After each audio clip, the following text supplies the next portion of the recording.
So this is the iconic 1998 Wave Blaster II in the, may I add it, more rare colorway, which is suitably turquoise, very 90s with the neon graphics, which I personally love. So this blaster is from the second generation of the Blaster family. It's got a 760cc engine, which makes it slightly heavier than the OG Blaster, but what it gains in weight it supposedly makes up for in stability. That's if you can call a Blaster stable.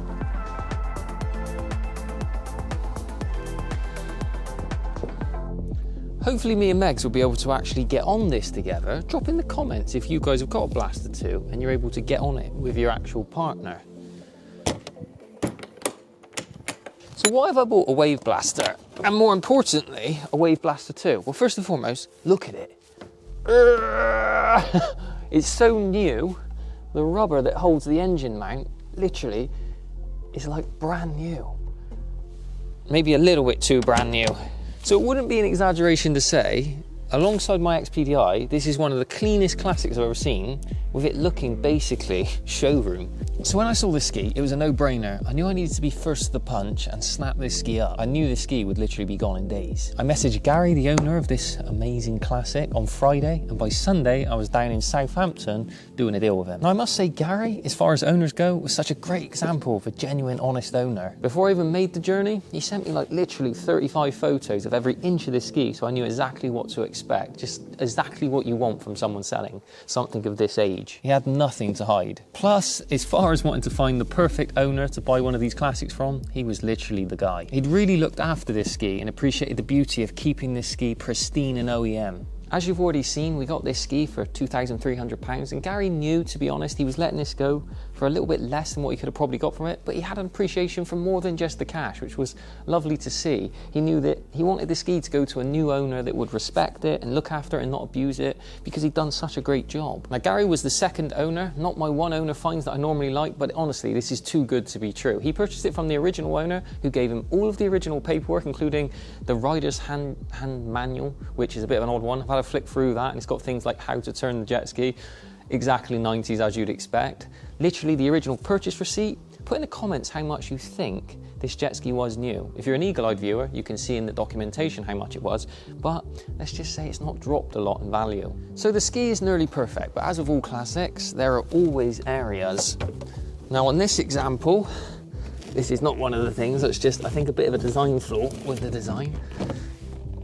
One of the key things is the handlebar grips have been changed to the later 1200 GP grips, which are genuine Yamaha, however they are incorrect for the year. So I'll switch these back. Gary, when questioned on why the grips were actually changed, what a man, pulled out these, which are genuine, correct grips for this year. I asked him why that he hadn't reinstalled these, and he put these GP grips on, because I guess maybe for some people they look a little bit more desirable. He is an OEM snob, so he actually changed back what was a weird setup in the initial sense. The original owner of this ski, he purchased this ski for his 14-year-old son, but his son broke his arm, so he changed the VTS and the throttle position. Not quite sure his son should have been riding the jet ski with a broken arm.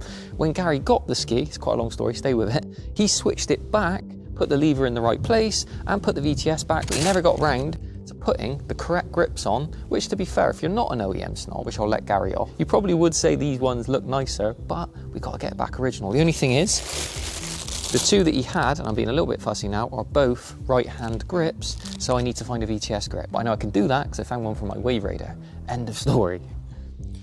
So the next bit I need to get down here, which is quite hard to show you guys. So there's some chips on the underside, which have actually been repaired, but they've not been repaired with a colour matched turquoise colour.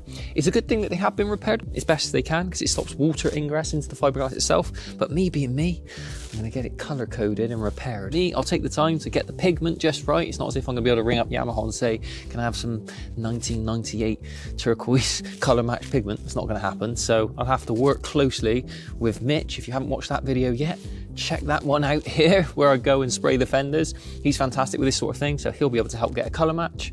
Other than that though, the underside of this hole looks brand new, so can't be too harsh on a couple of chips now. Even the intake gate on the underside, which is normally always got some corrosion from salt usage, is literally brand new. Literally, I keep saying literally, but it is literally brand new. Literally. There's some yellow bleaching. It's only subtle, but it needs to be mopped. I'll be taking that to Mitch as well to cut it back and get it all nice and white. I was gonna say white, but it's always like an off-white, but it shouldn't be this yellow.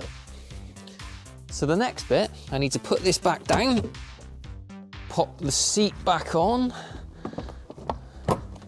So there's actually a little bit of the seat where the adhesive has come away from the vinyl to the foam underneath. I'm hoping I can put a little pinprick and inject a little bit of adhesive into there and just tack it back down. To be fair, it's a logical place where it's happened, where the hump is here and literally the vinyls just came away over time. It's not a massive thing, but I want to try and get it stuck back down. It will have to be a small syringe though.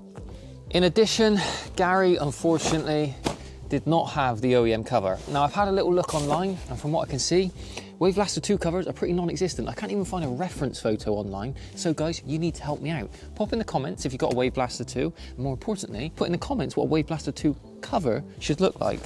This is a Jet Tribe cover. It looks very old and worn out, and it doesn't fit it as well as I'd like, and I am an OEM snob, so I've got my work cut out on this one. So as with a lot of these old classics, over the course of the lifespan of these skis, one of the things that always gets lost is the key. Now Gary actually had, getting tangled, 3 non-genuine aftermarket keys, which all fit and will do the job, but me being an OEM snob again, pop those back. We're gonna put a nice genuine, good click OEM key. Now I know the strap's not OEM, guys, should be a red one on there for any eagle-eyed viewers. I've got one of those upstairs, but I reserve that for literally exclusive photography shoots, and it doesn't ever actually get used for riding. I always use this secondary one, but this lanyard is OEM. I am a bit of a weirdo, guys. Then there's this trailer. As with all of these old skis, you always have to restore the trailer. Now I've restored so many trailers at this point, I'm not quite sure if I will do the same with this one. I may treat it to a new roller trailer. If you're interested in how to restore a trailer though, check this video out here where I restore the Wave Raider trailer, taking it from a similar standard to this, all the way up to literally a showroom, fully customized, powder coated custom trailer, so check that out. But this trailer, I think it deserves something a little bit more special. I've never actually seen a blaster. I've not seen many blasters in general, but I've certainly haven't seen many blasters with roller trailers. That would be pretty epic.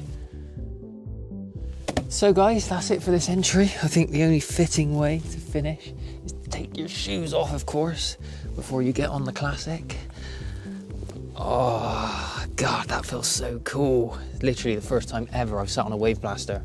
I hope you enjoyed this entry, guys. I did promise I would buy another jet ski this year. It was between the Wave Blaster and an X2, and well, I couldn't pass up the opportunity to buy this. It's literally the cleanest ski I think you'll ever find from the 90s. Bearing in mind, this is 24 years old. If you're new around here, please consider hitting the subscribe button. It really helps me keep making these videos. It helps push my videos up the algorithm and helps me keep spending lots of money on old jet skis, really. And it helps keep the classics alive, which is ultimately the motto of this channel. So hit the subscribe button and tune in soon, while there'll be tons more content on this blaster. The first ride, a bit of a deep clean. I know it is clean, as in clean, guys, but it's not Joe Hill standard clean yet, so I'll give it a deep clean.